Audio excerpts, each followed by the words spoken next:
Hello students, आज हम international economics में अंतर्राष्ट्रीय अर्थशास्त्र में व्यापार की शर्तें टर्म्स ऑफ ट्रेड करने जा रहे हैं। टर्म्स ऑफ ट्रेड यानी कि TOT इन्हें कहा जाता है। इन्हीं का दूसरा नाम विदेशी विनिमय अनुपात भी है। व्यापार की शर्तें या विदेशी विनिमय अनुपात भी इन्हें ही कहा जाता है। देखिए, व्यापार की शर्तों से अभिप्राय उन शर्तों से है जिन पर किसी देश के निर्यातों एवं आयातों का विनिमय का मतलब क्या होता है? एक्सचेंज होता है। तो व्यापार की शर्तों से अभिप्राय क्या होता है? उन शर्तों से होता है जिन पर किसी देश के निर्यातों एवं आयातों का एक्सचेंज होता है। जैसे अमेरिका भारत के साथ अंतर्राष्ट्रीय व्यापार करता है। अमेरिका चाहता है भारत उसे चावल दे, जिसके बदले में अमेरिका गेहूं भारत को देगा। तो अमेरिका 50 टन गेहूं के बदले में 100 टन चावल भारत से लेता है। 50 टन गेहूं भारत को देता है और 100 टन चावल भारत से लेता है। तो विनिमय अनुपात क्या रहेगा? 100:50, 0 से 0 कटी, 5 से 10 2 बार कटा, तो 2:1 विनिमय अनुपात है। और यही क्या है?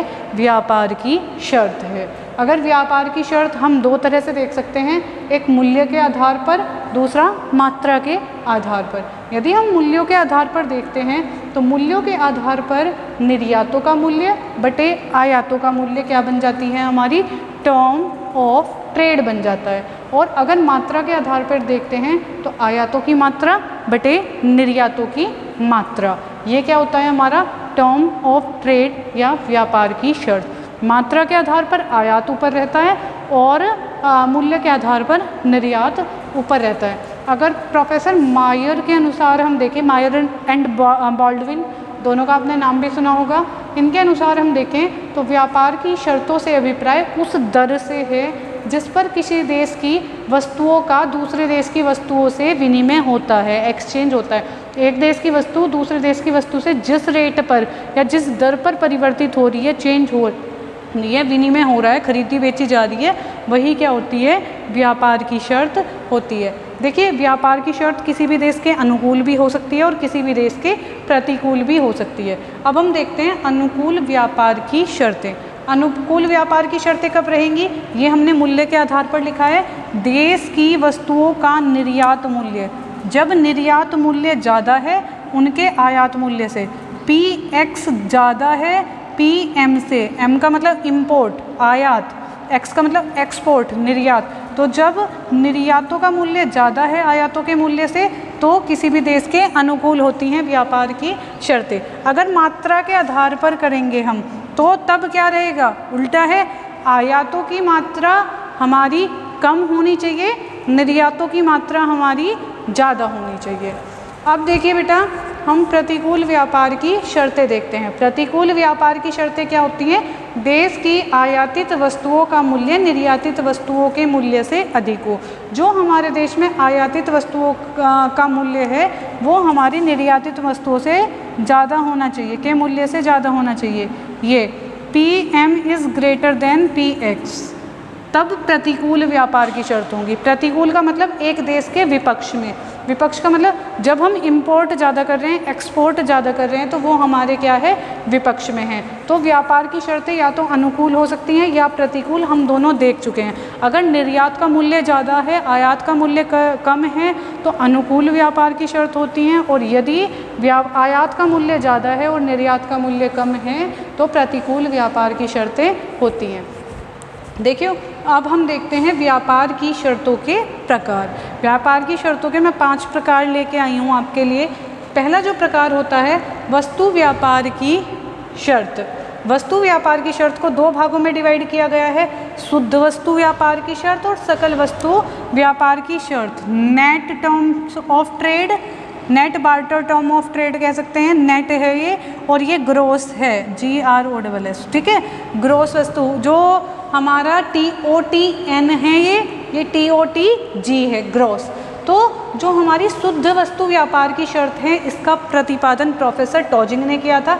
साथ ही साथ हमारी सकल वस्तु व्यापार की शर्तों का प्रतिपादन भी प्रोफेसर टॉजिंग ने किया था। शुद्ध वस्तु व्यापार की शर्त क्या होती है? आयातों की कीमतों और निर्यातों की कीमतों का अनुपात। ठीक है, आयातों की कीमतों और निर्यातों की कीमतों का अनुपात क्या होता है? हमारा शुद्ध वस्तु व्यापार की शर्त होता है। तो n से हम डिनोट कर रहे हैं शुद्ध वस्तु व्यापार की शर्त बराबर क्या होगा? px अपॉन pm, यानी कि निर्यात की कीमतें बटे आयात की कीमतें। अब देखिए सकल वस्तु व्यापार की शर्त क्या होती है, इसका प्रतिपादन भी प्रोफेसर टॉजिंग ने ही किया है। Quantity of m upon Q x, मतलब आयात की मात्रा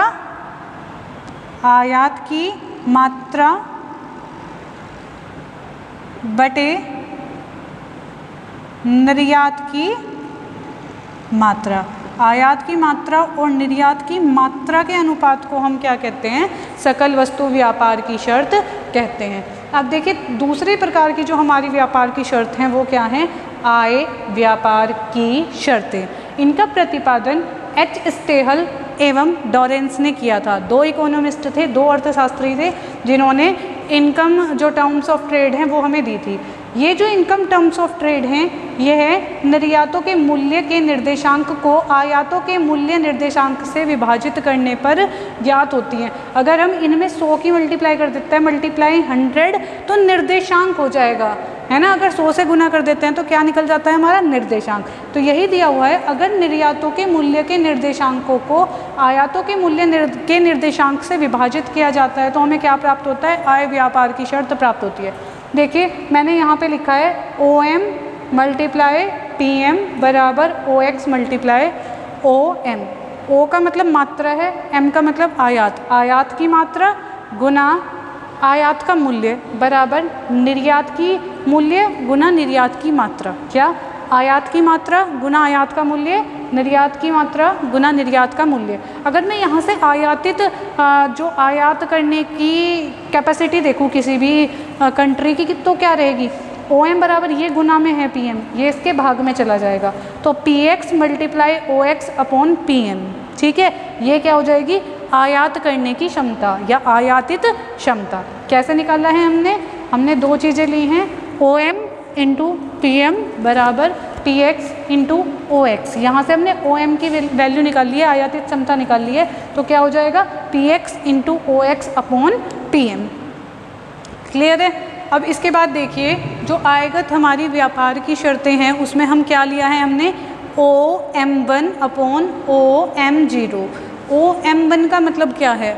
वर्तमान आयात की क्षमता। 1 अगर कहीं भी दे रखा है और 0 अगर कहीं भी दे रखा है तो उसका मतलब होता है वर्तमान क्षमता, जो हमारी वर्तमान में क्षमता चल रही है आयातों की वो, और 0 का मतलब आधार वर्ष। हमेशा आप देखेंगे जब सूचकांक पढ़ेंगे तब भी देखेंगे, अगर 0 है तो आधार वर्ष है, 1 है तो वर्तमान वर्ष है। OM1, OM मैंने यहाँ क्या बताया था? आयात की क्षमता बताया था, तो OM1 का मतलब वर्तमान में आयात की क्षमता बटे OM0 का मतलब बेस ईयर में या आधार वर्ष में आयात की क्षमता। तो आयगत व्यापार की शर्तें क्या हो गई? देश की वर्तमान आयात क्षमता बटे देश की आधार वर्ष में आयात क्षमता। देखिए अगर आयगत जो व्यापार की शर्तें हैं वो बढ़ती हैं, अगर आयगत व्यापार की जो शर्तें हैं वो बढ़ती हैं तो देश क्या करता है? अपने निर्यातों के बदले में अधिक आयात प्राप्त कर सकता है। निर्यात अगर उसके कांस्टेंट है तो उन्हीं के बदले में पहले वो कम आयात कर रहा था, अब ज़्यादा आयात कर रहा है, यानी कि किसी देश के पक्ष में है। यह वास्तव में आयातों की मात्रा को बताती है। किसे बताती है? आयातों की कितनी मात्रा प्राप्त होगी निर्यातों के बदले में, जो निर्यातों द्वारा खरीदी जा सकती है। तो जो हमारी आयगत व्यापार की शर्तें हैं ये बताती हैं कि हमें आयातों की कितनी मात्रा प्राप्त हो सकती है निर्यातों के बदले में। ठीक है, ये आपको तीनों व्यापार की शर्तें आई थिंक क्लियर हैं। अब देखिए एक घटकीय व्यापार की शर्त, एक घटकीय व्यापार की शर्त प्रोफेसर जेकब वाइनर ने इनका प्रतिपादन किया था। इन्होंने कहा जब हम आयगत व्यापार की शर्त देख रहे हैं तो हम जो उत्पत्ति के साधन होते हैं उनके उत्पादकता के कोई सूचकांक हम इंक्लूड नहीं करते। उत्पत्ति का जो उत्पादकता सूचकांक है वो भी व्यापार की शर्तों में सम्मिलित होना चाहिए, क्योंकि हर देश में उत्पत्ति का उत्पादकता सूचकांक अलग अलग रहता है। इसीलिए प्रोफेसर जेकब वाइनर ने एक घटकीय एवं द्विघटकीय व्यापार की शर्तों का प्रतिपादन किया। एक घटकीय व्यापार की शर्तों में क्या आता है, एस दिखा रहा है एक घटकीय व्यापार की शर्त बराबर px upon pm। px upon pm क्या है हमारा, n है, मल्टीप्लाई जेड एक्स। ये जो जेड एक्स है ये क्या है, निर्यातों की उत्पादकता का सूचकांक। इसका मैं एक और फॉर्मूला लिख सकती हूँ, x बराबर n multiply Z x, s बराबर n मल्टीप्लाई जेड एक्स। ये क्या दिखाता है, ये सेम वही है, n को क्या कहते हैं, px upon pm multiply Z x. मतलब हमने क्या लिया है, शुद्ध वस्तु व्यापार की शर्त गुना निर्यातों का उत्पादकता सूचकांक, ये दोनों की गुना करके हमें क्या प्राप्त हो गया है, एक घटकीय व्यापार की शर्त। कैसे प्राप्त हुई है, शुद्ध वस्तु व्यापार की शर्त ली, उसमें हमने गुना कर दी निर्यातों का, इसमें केवल एक घटक है, कौन सा घटक, निर्यातों का उत्पादकता सूचकांक। अब देखिए द्विघटक मतलब दो घटक हैं यहाँ पर, दो घटक कौन कौन से, आयात भी और साथ ही साथ हमारा निर्यातों का उत्पादकता सूचकांक भी, दोनों के उत्पादकता सूचकांक लिए गए हैं। तो S बराबर px अपॉन pm, इसे पूरे को क्या बोलते हैं हम, n multiply Z X upon Z M. यहाँ पर आयात भी ले लिया, पहले हमने सिर्फ निर्यात लिया था, इस बार हमने आयातों का उत्पादकता सूचकांक भी ले लिया है, आयातों का उत्पादकता सूचकांक। ठीक है, इसके बाद हमारी फिफ्थ वाली जो व्यापार की शर्तों का प्रकार है वो है वास्तविक व्यापार की शर्तें, रियल व्यापार की, जो रियल टर्म्स ऑफ ट्रेड। वास्तविक व्यापार की शर्तों का भी प्रतिपादन प्रोफेसर जेकब वाइनर ने किया था। ये कहते हैं कि अंतर्राष्ट्रीय, इनका प्रतिपादन क्यों किया था, अंतर्राष्ट्रीय व्यापार के वास्तविक लाभ ज्ञात करने के लिए। अगर हमें अंतर्राष्ट्रीय व्यापार के वास्तविक लाभों की को ज्ञात करना है तो हम कौन सी व्यापार की शर्तें देखते हैं, हम वास्तविक व्यापार की शर्तें देखते हैं। ये क्या कहता है, आयातों तथा निर्यातित वस्तुओं को उनकी उपयोगिता के आधार पर तुलना की जाती है। इसमें क्या किया जाता है, आयात और निर्यात की जो वस्तुएं हैं उनकी उपयोगिता का मतलब यूटिलिटी का कंसेप्ट हम पढ़ चुके हैं, उपयोगिता के आधार पर इनकी तुलना की जाती है। कैसे डिनोट हो रहा है, कैसे बन रहा है, Px1 upon Px0 upon Pm1 upon Pm0, वर्तमान में निर्यात की कीमत बटे आधार वर्ष में निर्यात की कीमत, वर्तमान में आयात की कीमत बटे आधार वर्ष में आयात की कीमत।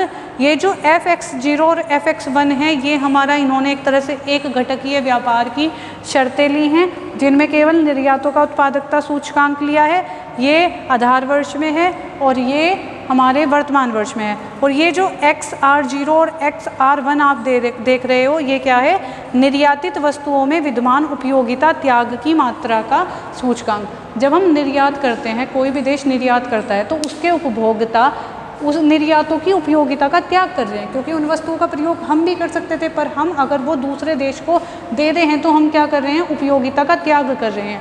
उस त्याग का सूचकांक ही ये है, ये आधार वर्ष में उपयोगिता का जो निर्यात करने के लिए जो त्याग किया है उसका सूचकांक बटे वर्तमान में जो हम त्याग कर रहे हैं निर्यातित वस्तुओं के द्वारा उपयोगिता का, उसका सूचकांक। आई होप आपको ये समझ आ गया होगा बहुत ही अच्छे से। बहुत आसान टॉपिक है लेकिन बहुत ही ज़्यादा इम्पॉर्टेंट टॉपिक है, आप सभी को ये अच्छे से क्लियर हो जाना चाहिए। व्यापार की शर्तें, इन्हें प्रभावित करने वाले कारक हम नेक्स्ट वीडियो में देखेंगे, लेकिन आज के लिए आप इनके नोट्स बनाइए और ढंग से इन्हें पढ़िए। अगर कोई नहीं होता है आपसे या कोई प्रॉब्लम है तो आप मुझे बता सकते हैं, मैं आपका सॉल्यूशन कर दूँगी। Thank you so much students.